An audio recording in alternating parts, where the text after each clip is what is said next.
சட்டமன்றத்துக்கு உள்ளே இருந்து வேல்முருகன் கொடுக்கிற கொடைச்சலை தாங்கிக் கொள்ள முடியாமல் மீண்டும் வெற்றி பெற்று உள்ளே வந்தால், அதுவும் கூடுதலோடு இடங்களோடு வந்தால், தமிழக வேலை தமிழக சட்டம் ஏற்றுன்னு சொல்லுவான். ஒன்றிய அரசு பதவிகளிலே 90% கேட்பா. ஈழத்தில் நடந்த இனப்படுகொலைக்கு தீர்மானம் நிறைவேற்றும் சொல்லுவா. அப்ப வேல்முருகனை நம்மால் எதிர்கொள்ள முடியாது. என் நீண்ட நாள் இஸ்லாமிய சிறைவாசிகளை விடுதலை செய். ஒரே எம்எல்ஏ தான்.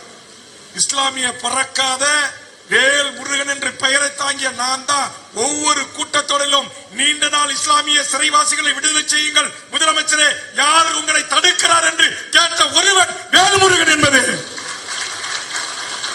அவர் என்கிட்ட சொல்றாரு, ஒரு மூத்த அமைச்சர், இஸ்லாமிய எம்எல்ஏக்கள் எல்லாம் தொப்பி போட்டுக்கிட்டு அமைதியா உட்கார்ந்து இருக்கிறாங்க, உனக்கு என்னப்பா ஆச்சு, ஏப்பா இந்த குதி குதிக்கிறேன்னு கேட்கிறார்.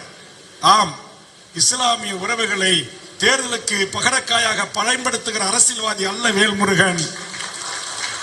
பக்ரீத்திலும் ரம்ஜானிலும் தொப்பி போட்டுக் கொண்டு கஞ்சி குடித்து நாடகம் ஆடுகின்ற அரசியல்வாதி அல்ல.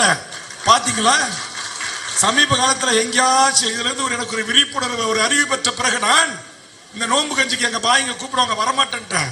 இது திமுக அண்ணா திமுக தேசிய கட்சிகள் உங்களை ஏமாத்தி நாடகம் ஆடுற உங்களுக்கு உங்களுடைய எதிர்காலத்திலே தொப்பி போடுற விஷயம். அதனால தயவு செய்து அவர்கள் லிஸ்ட்ல என்ன சேர்க்காதீங்க. எங்கேயாச்சும் பாங்கு ஓதுறத தடுக்கிறானா அரசு சங்க பரிவார கூட்டம், சொல்லுங்க, அந்த இடத்துக்கு உன் சகோதரன் வேல்முருகன் வந்து நிப்பான்னு சொன்னேன். என் தங்கை எங்கேயாவது பரதா அணிகிறது போனாக்கா நீங்க பரதாவை கைட்டுங்கன்னு எங்கேயாச்சும் சங்கி கும்பல் சொன்ன வந்து சொல்லுங்க, அவனை செருப்பாலை அடிப்பதற்கு வேல்முருகன் நான் வந்து நிற்கிறேன். நான் சொன்னேன்,